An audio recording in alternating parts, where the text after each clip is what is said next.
आप कभी नहीं जाते हैं। जब चुनाव आयोग कहता है कि एफिडेविट करके दीजिए, तो विरोधी दल के नेता कच्ची गली पकड़ लेते हैं, कच्ची गली से निकल लेते हैं। तो ये कच्ची गली से निकलने के बजाय पक्की गली पकड़िए, पक्की गली पकड़िएगा, तभी जनता का कुछ भरोसा आप पर होगा और तब आप पर कुछ जनता का भरोसा होगा। वैसे मेरा एक सुझाव है, अभी प्रधानमंत्री जी, आदरणीय प्रधानमंत्री जी ने एक सलाह दिया है, कहा है कि भाई हम मुफ्त टिप्स देने के लिए तैयार हैं। तो आप मुफ्त प्रधानमंत्री जी से मुफ्त टिप्स लीजिए, क्योंकि आदरणीय प्रधानमंत्री जी के यह मानना है कि आज तो विपक्ष कुछ है ही नहीं। जब विपक्ष मजबूत रहता है तो लोकतंत्र मजबूत रहता है। तो प्रधानमंत्री जी जो चाहते हैं तो कुछ टिप्स लीजिए, अकेले में जाइए, कोई प्रधानमंत्री जी किसी को बताएंगे नहीं, चुपके से आपको टिप्स दे देंगे और टिप्स लेके आ जाइए और उस पर काम करिए। तो ये तो काम है नहीं। अभी बिहार चुनाव हुआ है, अभी बिहार चुनाव हुआ है, बड़ा शिल्पों मचा रहे थे। अभी माननीय विरोधी दल के नेता एसआईआर पर पदयात्रा कर रहे थे, पूरे बिहार में भारी पदयात्रा कर रहे थे और पदयात्रा में दरभंगा में गए तो इनकी रैली में इस देश के प्रधानमंत्री नरेंद्र मोदी जी को भद्दी भद्दी गालियां दी गई, उनके स्वर्गीय माता जी को भद्दी भद्दी गालियां दी गई। आपने एक बार भी उस घटना को कंडेम नहीं किया, आपने नैतिकता के आधार पर नहीं किया, आपने उसको भी नहीं कहा कि हम इसकी घटना की भर्त्सना करते हैं और आप चर्चा करते हैं। कौन सा मिसलीड कर रहे हैं? कोई मिसलीड नहीं कर रहे हैं, सत्य है, सब नहीं किया, दिखाइए, नहीं किया, किसी ने नहीं किया, किसी ने नहीं किया। तारिक साहब, आपका जमीन भी खसा गया इस बार चुनाव में, चिंता मत करिए, किसी ने कंडेम नहीं किया, किसी ने इसकी भर्त्सना तक नहीं की। और आप बात कर रहे हैं कांग्रेस पार्टी का नेता है, वो कांग्रेस पार्टी का नेता है, वो टिकटार्थी था विधानसभा के चुनाव में, उसको टिकट मिल भी गया, बाद में इन लोगों ने कहा कि बड़ा गड़बड़ हो जाएगा, उसका टिकट बदल दो, तो अंतिम समय में इन लोगों ने टिकट बदल दिया। ये तो इनका चरित्र है, वो भी हार गया, जिसको बदले वो भी हार गया। तो इसलिए महोदया, इनका जो कारनामा है, गोगोई जी, आपका जो कारनामा है, उस कारनामे के कारण आप 27 से 19 पर आए, 19 से अभी 6 पर पहुंच गए हैं, 6 पर पहुंच गए हैं। अगर यही रहा तो 0 पर, लड्डू पर पहुंचिएगा, लड्डू पर पहुंचिएगा। जरा सुधार अपने आप में करिए, सकारात्मक रूल में आइए। इनके एगो सहयोगी थे, पूरा अपना शपथ ग्रहण का तिथि घोषित कर दिए कि फलना तारीख को हम शपथ ग्रहण लेने के लिए राजभवन जा रहे हैं, स्वघोषित मुख्यमंत्री अपने को बना दिए।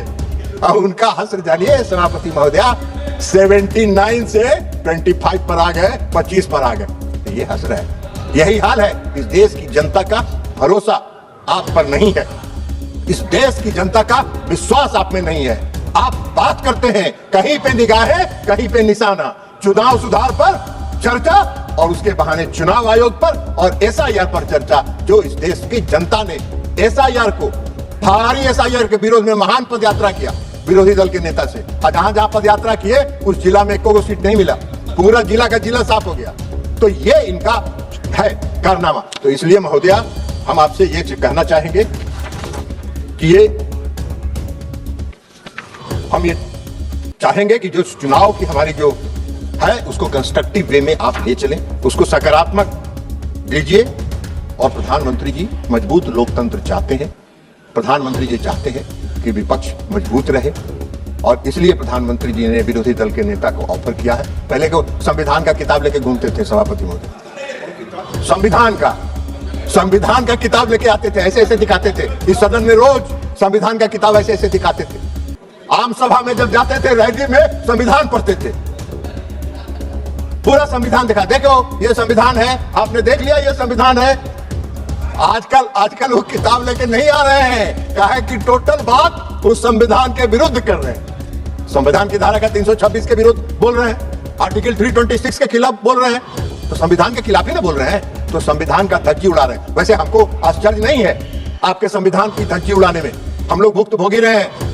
1975 में जब इस देश में आपातकाल लाके आपने पूरे संविधान का धज्जी उड़ा के उसको कूड़ेदान में फेंक देने का काम किया, ये वही कांग्रेस पार्टी है। और फिर से संविधान की धज्जी कांग्रेस पार्टी उड़ा रही है, कांग्रेस पार्टी संविधान की धज्जी उड़ा रही है। तो इसलिए चुनाव सुधार के मेरे ख्याल से, हाँ, मैडम के आदरणीय पिताजी, स्वर्गीय पिताजी करुणानिधि साहब भी जेल में चले गए थे, उनको भी उठा के जेल में बंद कर दिया था। हम लोग उस समय जेल में थे, उनके प्रति काफी सम्मान रहा है, उनके प्रति काफी रेस्पेक्ट था, और इसलिए, लेकिन अब क्या करेंगे, मजबूरी है कि उनकी पार्टी भी उनके साथ लगी हुई है। हम आप लोगों से आग्रह करेंगे, इनका साथ छोड़िए, जितना दिन इनके साथ रहिएगा सबका भट्ठा बैठेगा, कुछ नहीं मिलने वाला है।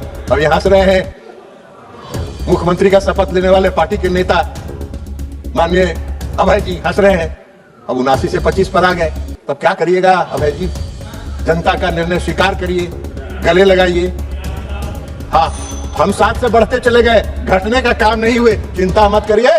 और इसलिए महोदया, मैं मानता हूं कि हमारा जो चुनाव प्रणाली है, हमारी जो चुनाव प्रक्रिया है, वो विश्व में सर्वश्रेष्ठ है। इसमें किसी सुधार की आवश्यकता नहीं है। और जो विपक्ष की तरफ से यह लाया गया है, कहीं पे निगाहें, कहीं पे निशाना, चुनाव सुधार के नाम पर संवैधानिक संस्थाओं पर हमला है, जिसको स्वीकार इस देश की जनता नहीं करेगी।